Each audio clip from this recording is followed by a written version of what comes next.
For the first time in its nearly 30 years of existence, Vince McMahon is not in charge of WWE's groundbreaking flagship show on Monday nights. Triple H, besides being the EVP, is head of creative. And Stephanie McMahon and Nick Khan are co-CEOs, CEOs as it were. So that means it's going to be a new era, right?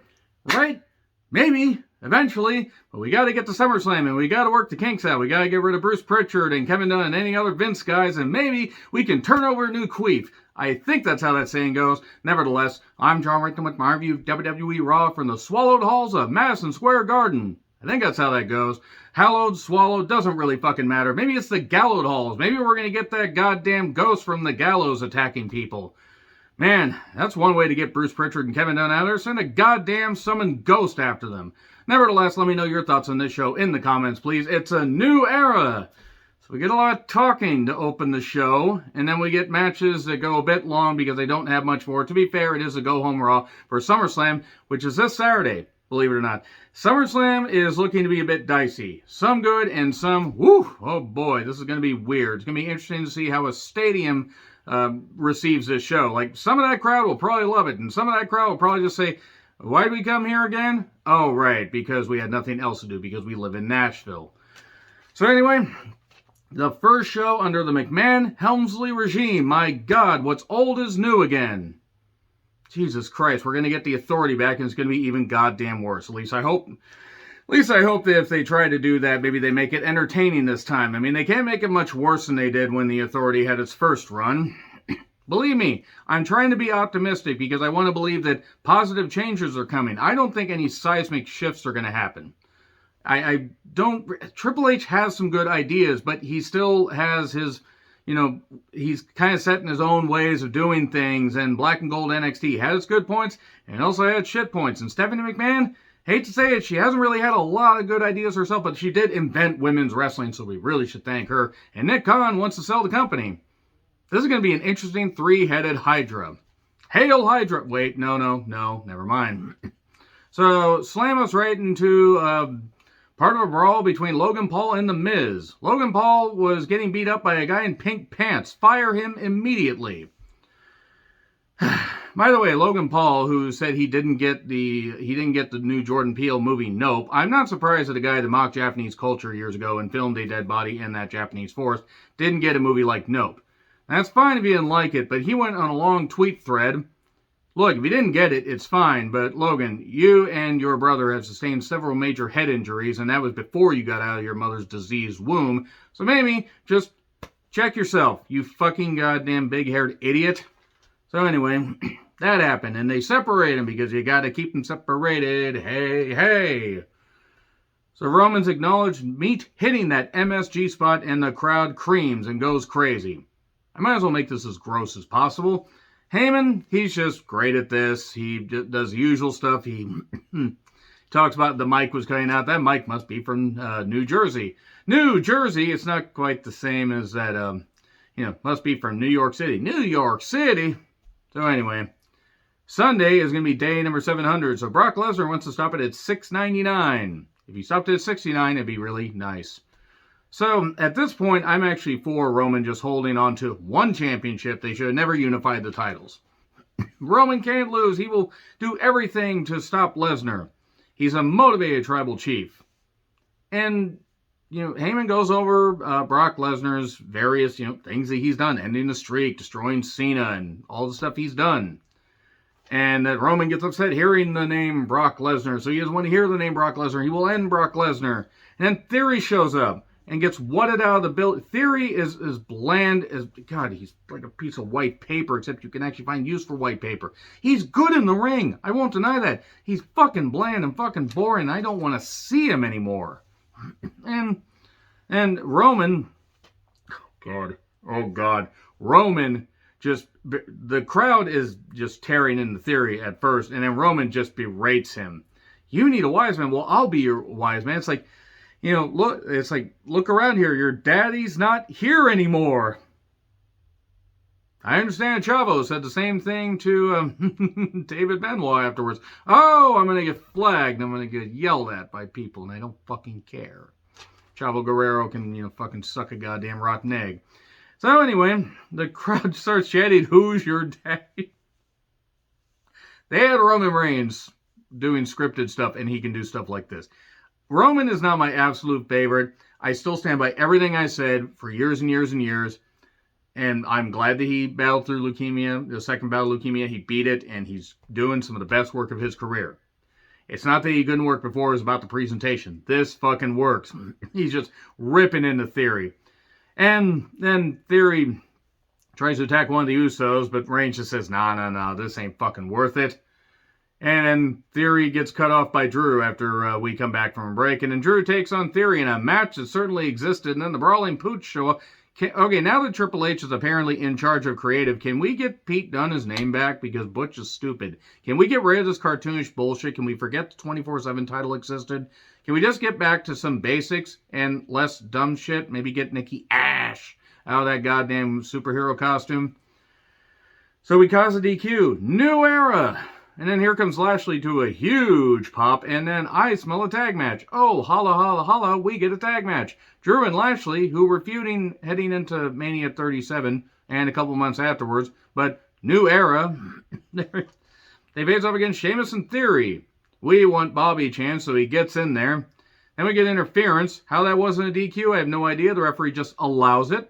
But then again, maybe they're going the New Japan referee route. You can basically almost shoot somebody outside the ring, and as long as it's outside the ring, it's not a DQ. Anyway, the Hurt Lock ends up tapping out Theory by the end, but how? Dolph just suddenly appears. How did Dolph suddenly appear over here, over there? During the cutaway, anything's possible. Ziggler just randomly appearing. Anyway, the Usos kick Theory. The crowd's chanting, "Who's your daddy?" And Roman says, well, you got to keep this briefcase close to you if you're going to cash in. He's just saying that, and that was pretty funny. And Theory getting beat up, that was good. Entirely too much Theory on my television for the entire show, though. And if he successfully cashes in, this new era is fucking toast. Theory being WWE champion is fucking death. A, he ain't ready. B, he ain't ever going to be ready. So, recaps of Ray's debut.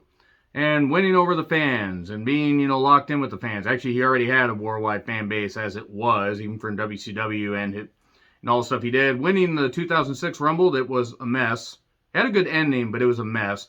Winning the world title in a 9-minute match at Mania 22. A 9-minute match. That was good. It was good. Good way to feature your world title. So anyway, then Ray arrives with Dominic, his daughter, and his mother. Oh, that was his wife. She just looks older than him. Way older. Like when she was in school, they didn't have history. Her social security number was 0.5. So anyway, Edge return vignette. We get it. He's returning. Ziggler then talks to Steve Patrick about Theory. Then here's Styles. Then Alpha Academy show up and they're going to have a tag match later. I know that there are things they have to hammer out, but the presentation's got to fucking change. This Raw did fly by a little bit more, at least for a while. But then, 20 years of Ray in WWE, if you ignore a few years where Perro Aguayo Jr. wasn't a fan of his, not that he could say anything now, and All In never happened.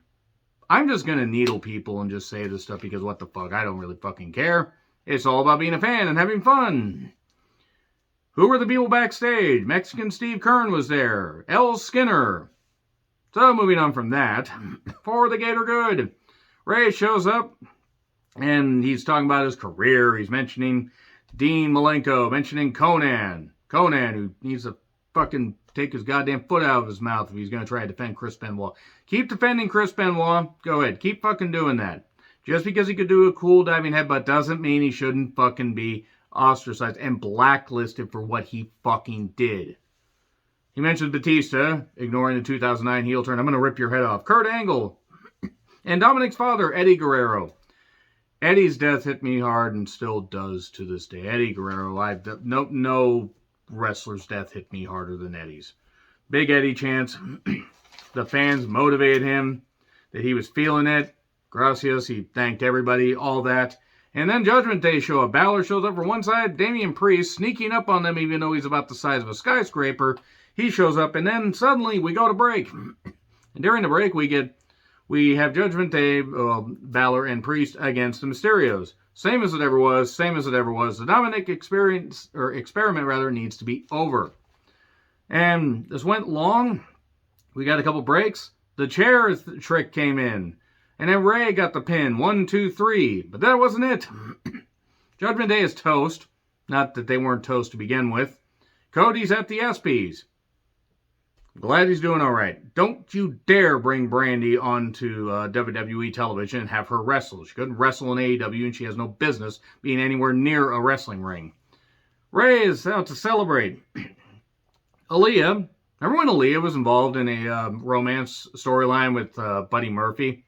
And they thought that, and people thought, oh, they're not going to go that route with the age difference, and they did, and it was fucking gross.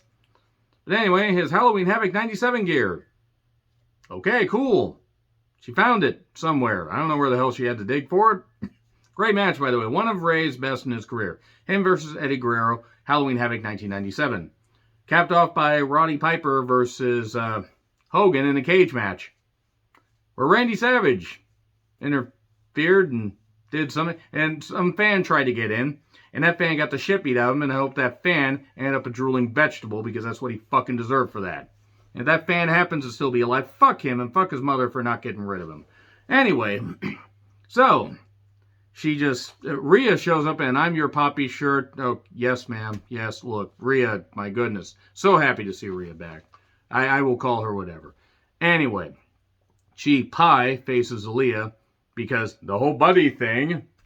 And then Judgment Day beat up Dominic and Ray. Rhea just throws Dominic. They drag Ray over. They throw him through a table. And it sounded like some cowbells were ringing. I don't know what the fuck that shit was, but they threw him through a table. And then Bianca is here, but Becky immediately cuts her off. I don't know what Becky was wearing. It was weird. It was very weird. It was like a weird tablecloth napkin combination. And then they brawl. Good. We needed to have one of those after Chex notes. We had one in the beginning about 95 minutes ago. And then Alexa plugs the fact that the doll is selling. Everybody will buy something stupid. I say as somebody that owns some weird shirt. You can see a few of them back here. But seriously, that doll is fucking stupid. It's bad, and creative should feel bad. So, she will reclaim the Raw Women's Championship. If she wins the Raw Women's Championship, just nuke the women's division. Alexa is not believable as a competitor. I'm sorry, she's not. I'm sure she's a lovely individual. She ain't believable. Doesn't look like she could hurt air if she tried to hit it. So, Alexa makes her entrance. We go to break and then back with Ray being checked on. Dominic tries to stop Balor and Priest from coming in. And then Rhea just hauls off and kicks Ray and says, happy 20 years, Ray. Could you kick me like that? I have issues. And then Pepper Niven with Nikki Ash took on Alexa. And the crowd goes mild. You know, when I wanted more women to be featured on the show, this wasn't really my best idea. Piper's toast. The dewdrop name is stupid. And Alexa is not believable as a wrestler. Stop featuring her as a goddamn wrestler. And, yeah, DDT for 3. By the way, Nikki Ash's interference didn't fucking help at all. Styles is complimenting Logan Paul. Then again, given how Styles has some issues like with the gay community, it's not a surprise that he would praise Logan Paul. And then we get recaps of the opening brawl because we saw him work the kinks out of recapping shit that wasn't good the first time. Speaking of stuff that wasn't good the first time and should never happen again, Logan Paul with Impulsive TV.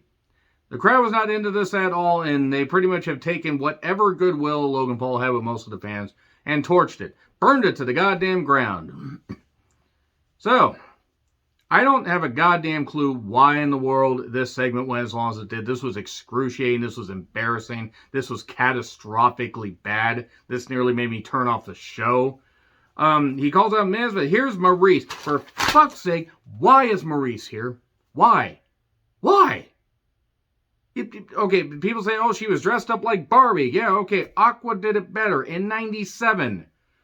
Back when more people watched wrestling. So look, I'm sure Maurice and Miz, they have lovely children, they have a lovely family. Miz and Mrs. can be all the way over there. We don't have to fucking watch it.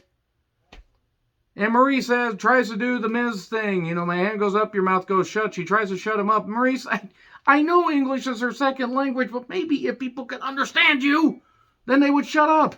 Or if they give a shit about you, but they don't. And that aside, God damn it. Why the hell was she here? Here's Miz, and then more ball talk, because we just can't have enough ball talk on this show. This is excruciating. Here's Ciampa to try and save this, I guess?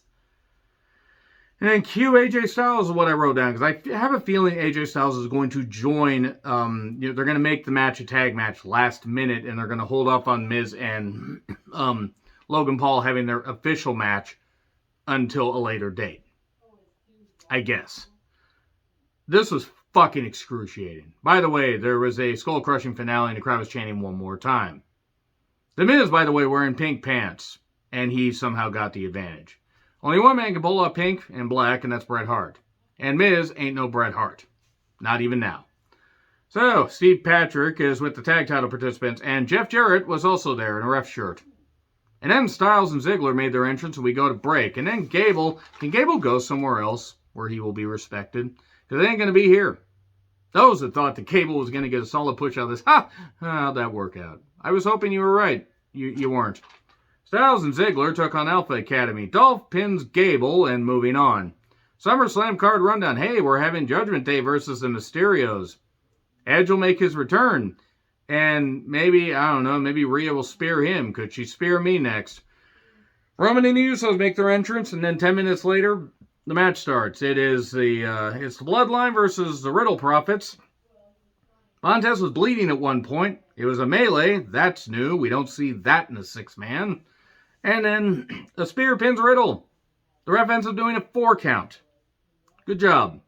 And then Seth Pheasant Rollins comes out and stomps Riddle's head on the goddamn steel steps while a kid in the front row is smiling. Probably smiling because he's thinking, you're not my dad, who the hell are you? Now with that accusation said on camera, okay, was it terrible? No. Was it great? No. At least MSG was alive, mostly.